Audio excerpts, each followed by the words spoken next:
Executive Director of PAACA, indefatigable Chief Eze Nwago, the civil society aristocracy in the front seat. Well, I just had to amend slightly what Professor Egu said. He said the ruling class.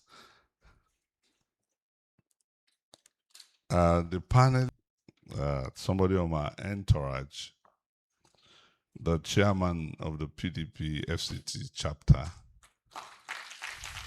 Alhaji Ismail, and he came with all the local government, that is area council chapter chairman. Please put your hands together for them.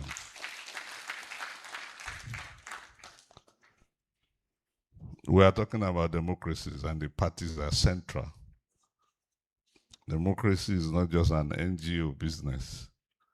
The parties run them, legislatures run them. And the more we are able to attract the interest of the political operators in this kind of discussions, the more progress we're going to make. I must commend PAACA for this beautiful program. To be honest, I'm surprised at this outing, because this is not normal when NGOs are doing things, to have it properly organized as you have done. So please, let's put our hands together for PAACA.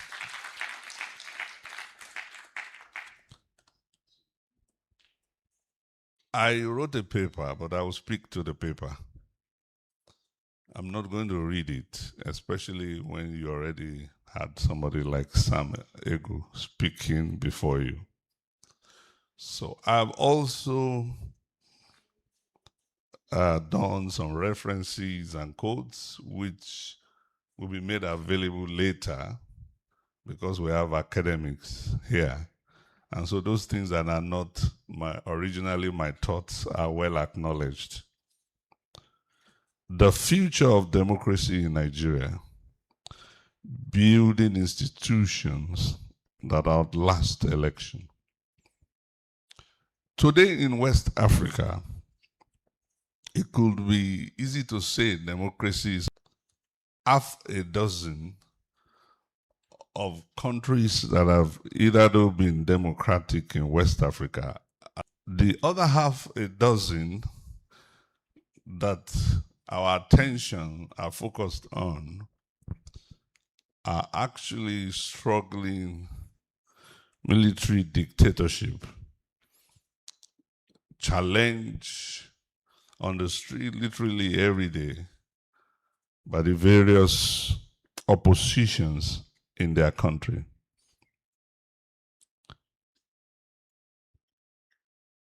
This is the situation in most of West Africa. As a matter of fact, the question of whether democracy is desirable or not had been put as a popular question in Nigeria during the End Bad Governance protest, where we had young people in major cities of Nigeria waving the flag of Russia and putting up the poster of Vladimir Putin, who had been passed on as a dictator, a successful, benevolent dictator. We had scenarios where young men went to military barracks to ask soldiers to take over power. Now the question is that this specter is contrary to where some of us came from. People like Eze, Umakari, professor now, and a host of young men of those generations who were raising the banner of democratization in Nigeria. We didn't just speak for it. Some of us paid dearly for it. And we were ready to pay the supreme price. I was a Decree 2 detainee in 1989. We were all inspired by the allure of democracy. And we promise our people virtually that the return to democracy will make things better. Nigeria in Africa in 1989 was the epicenter of the struggle for democracy in the whole of Africa. From Lagos to Jos, Benin, we were part of the worldwide struggle for democratization, which was also in 1989 very popular in Eastern Europe, from Gdansk in Poland to Russia, USSR, where the General Secretary then, Mikhail Gorbachev, was reforming the authoritarian model of communism in Russia and asking for change through perestroika and glasnost. It was a worldwide movement that hit the street of Tiananmen in China as well. Democracy was a very popular currency in those days. So what made democracy attractive?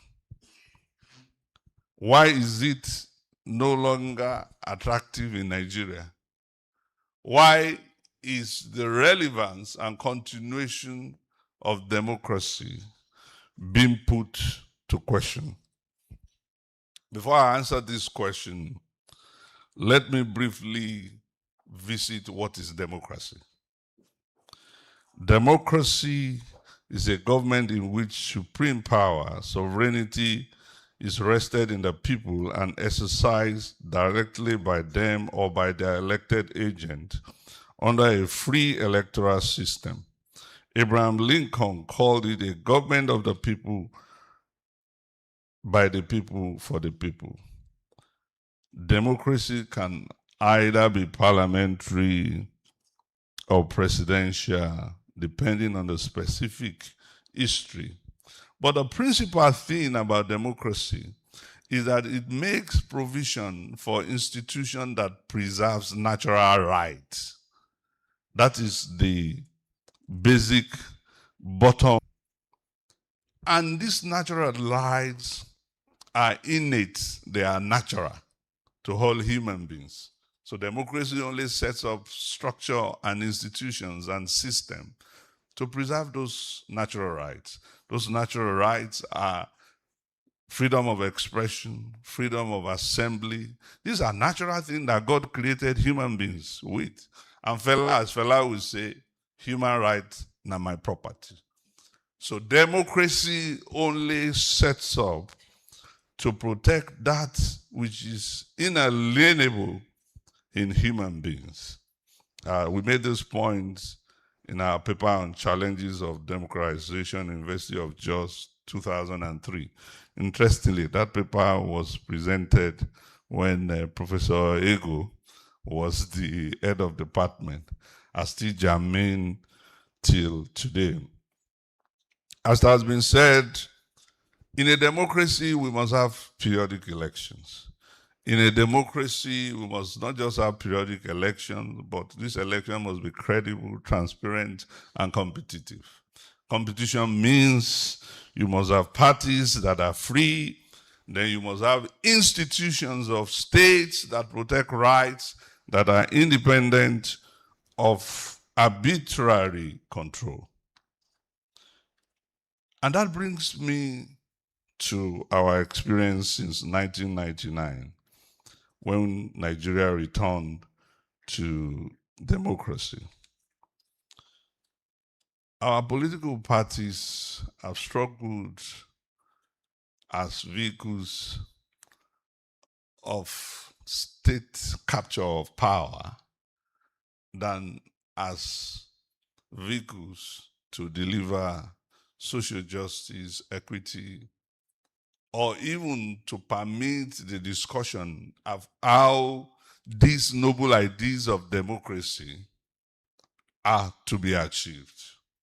I think we had more debates about policy options under military rule in Nigeria than we have had under democracy. Under the military rule, we had the Politburo debate, whether we wanted to go a little bit to the right or a little bit to the left. Under military rule, the military were not bold enough to remove fuel subsidy without making contingent plan for measures to cushion the effect. As a matter of fact, under Abacha, a PTF was created to ensure that the differential in the little increase that was made is properly managed for institutions in education, health, etc., so that the people can see the benefit of it. No military leader throughout our history had the temerity to do 100% removal of subsidy. But these have happened under our democracy. They never happened under military. So if you see people questioning, is this democracy worth it or not? That's a question that we must answer. And I hope our panelists will help us to make reasonable recommendations so that our people who are already getting tired of democracy probably will learn from this panel and see something useful more than election in our democratic experience. Now, things are made more difficult when people don't see democracy giving them the option to make a change, which democracy primarily promises. I think this is the situation in Nigeria, that apart from the despair and desperation of the situation on ground, there is almost lack of hope that the democratic system will provide an opportunity for citizens to make a change. And those who are in the executive arm of government also make a boast of it, that we are in charge. We've tied up the next election. No other party can win. Now, when you have such a situation, nobody is going to be encouraged to wait for the next 2 years to get a result that had already been delivered 2 years ahead of election. So the crux of the matter is, how do we get a process that is going to again reignite the hope of the people in the democratic system, that will make the average Nigerian to believe that the electoral system in our democracy is still possible to be a platform for change? This is one of the questions that our panelists should help us to look into. But I have a few recommendations, even before we go to the panel discussion. One of it is regarding the INEC. It's very nice that my friend here is here. Hallelujah. In 1998, when we went to ask the military generals to change NECON to INEC. They were part of the conversation. It was one of the senior officials in INEC then. The day Abacha died, and we were part of the Institute for Civil Society led by Dr. Ekweme, Jerry Garnett, Chief Solomon La, Alhaji Rimi was in a prison then. The day Abacha died, we wrote a memo, and it was my responsibility, then Pascal Bafiao and Dan Owanyu, three of us, to sign the memo and present to General Bami, who was Chief of Army Staff in Fort IBB.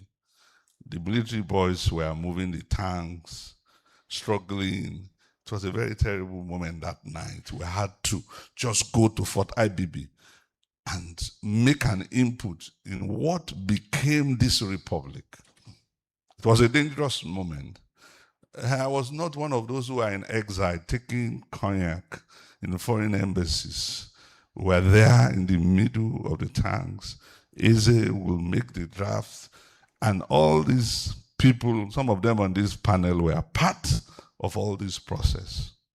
It was a terrible moment. We asked INEC for INEC money to be first line charge.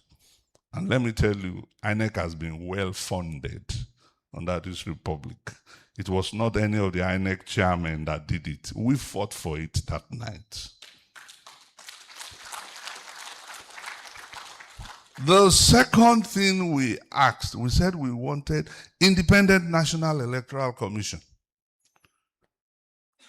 And independence in the sense that its composition must be independent of the executive.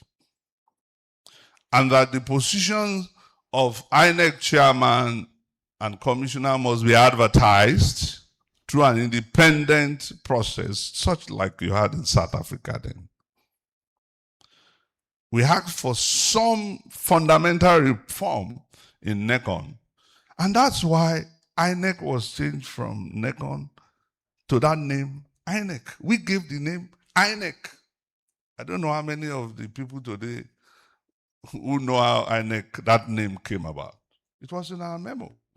Now, the military guys told us, okay, we approve a lot of things. We asked for immediate release of detainees, new parties to come up, and let's have election and do away with all this Abacha party, UNCP, and all that. 90% of our recommendations were adopted.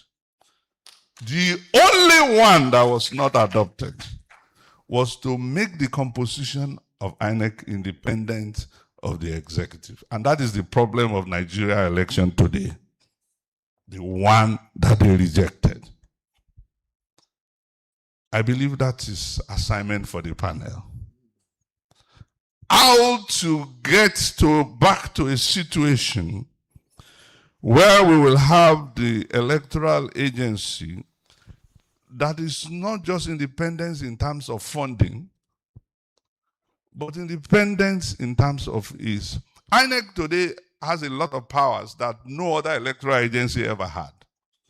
But that power is used against the people, and used against some of us who fought for it. And that's to tell you that it is not just about institutions. You also need people who have values, who have integrity.